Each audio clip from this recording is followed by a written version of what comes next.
Hello everyone, welcome back to the channel Kalakrishna vlogs. ತುಂಬ ದಿನ ಆದಮೇಲೆ ಒಂದು ಕುಕಿಂಗ್ ರೆಸಿಪಿ ಅಪ್ಲೋಡ್ ಮಾಡ್ತಾ ಇದ್ದೀನಿ. ಮ್ಯಾಂಗೋ ಚಿತ್ರಾನ್ನ ಈಸಿಯಾಗಿ ಮಾಡ್ಬೋದು, ತುಂಬ ಟೇಸ್ಟಿಯಾಗಿರುತ್ತೆ. ಬೆಳಗ್ಗೆ ಟಿಫನ್ಗೂ ಮಾಡ್ಕೋಬೋದು, ಇಲ್ಲ ರಾತ್ರಿ ಏನಾದರೂ ಅನ್ನ ಮಿಗಿಲಿದ್ರೆ ಅದಕ್ಕೂ ಮಾಡ್ಕೊಂಡು ತಿಂದರೆ ತುಂಬ ಟೇಸ್ಟಿಯಾಗಿರುತ್ತೆ.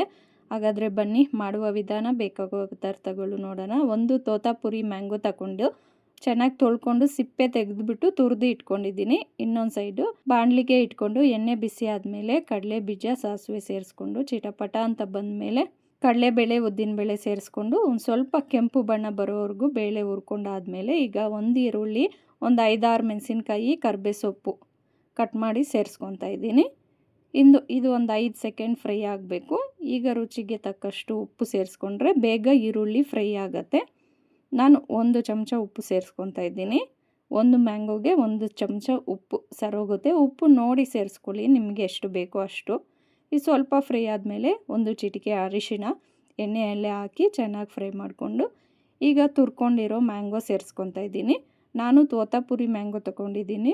ಇದು ಬಂದು ಸ್ವಲ್ಪ ಹುಳಿ ಕಡಿಮೆ ಇರುತ್ತೆ. ಬೇರೆ ಮ್ಯಾಂಗೋ ಆದರೆ ಸ್ವಲ್ಪ ಹುಳಿ ಜಾಸ್ತಿ ಇರುತ್ತೆ. ಇದು ಹುಳಿ ಏನು ಅಷ್ಟಿರಲ್ಲ. ಅದಕ್ಕೆ ಹಂಗೆ ಸೇರಿಸ್ಕೊಂಡು ಚೆನ್ನಾಗಿ ಎಣ್ಣೆ ಬಿಡೋವರೆಗೂ ಈ ಥರ ಸ್ಲಿಮ್ಮಲ್ಲೇ ಫ್ರೈ ಮಾಡ್ಕೊಬೇಕು. ಇದು ಫ್ರೈ ಆಗಿಲ್ಲ ಅಂದರೆ ಚೆನ್ನಾಗಿರಲ್ಲ.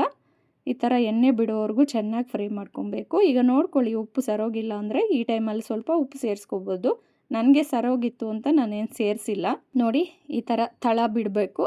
ಹಿಂಗೆ ಫ್ರೈ ಮಾಡ್ಕೊಂಡಾದಮೇಲೆ ಈಗ ಒಂದು ಸ್ವಲ್ಪ ಕೊತ್ತಂಬರಿ ಸೊಪ್ಪು ಹೆಚ್ಕೊಂಡು ಸೇರಿಸ್ಕೊತಾ ಇದ್ದೀನಿ. ಈಗ ನಾವು ಮುಂಚೆನೇ ಅನ್ನ ಸ್ವಲ್ಪ ಅನ್ನ ಬಿಸಿ ಆರಿದ್ಮೇಲೆ ಇದಕ್ಕೆ ಸೇರಿಸ್ಕೊಂಡು ಚೆನ್ನಾಗಿ ಮಿಕ್ಸ್ ಮಾಡಿಕೊಂಡ್ರೆ ಬಿಸಿ ಬಿಸಿ ಮ್ಯಾಂಗೋ ರೈಸು ಅಥವಾ ಮಾವಿನಕಾಯಿ ಚಿತ್ರಾನ್ನ ರೆಡಿ ಆಗುತ್ತೆ. ಈ ಥರ ಒಂದ್ಸಲಿ ಟ್ರೈ ಮಾಡಿ ನೋಡಿ. ನೀವು ಹೇಗೆ ಬಂತು ಅಂತ ಕಾಮೆಂಟ್ ಮಾಡಿ ತಿಳಿಸಿ. ಎಲ್ಲರಿಗೂ ಬರುತ್ತೆ, ಬಟ್ ನಾನು ಮಾಡೋ ವಿಧಾನ ತೋರಿಸಿದ್ದೀನಿ. ಹೀಗೆ ಮಾಡಿದ್ರೆ ತುಂಬ ಚೆನ್ನಾಗಿರುತ್ತೆ. ನಿಮಗೆ ಈ ರೆಸಿಪಿ ಹೇಗೆ ಅನಿಸ್ತು ಅಂತ ಕಾಮೆಂಟ್ ಮಾಡಿ ತಿಳಿಸಿ. ಯಾರಾದರೂ ಚಾನಲ್ ಸಬ್ಸ್ಕ್ರೈಬ್ ಮಾಡದೆ ನೋಡ್ತಾ ಇದ್ದರೆ ಪ್ಲೀಸ್ ಸಬ್ಸ್ಕ್ರೈಬ್ ಮಾಡಿ. ಹಾಗೆ ಲೈಕ್ ಮಾಡಿ, ಶೇರ್ ಮಾಡಿ, ಕಾಮೆಂಟ್ ಮಾಡಿ ತಿಳಿಸಿ ನಿಮ್ಮ ಅನಿಸಿಕೆ. ಸಿಗೋಣ ಮುಂದಿನ ವಿಡಿಯೋದಲ್ಲಿ. Thank you.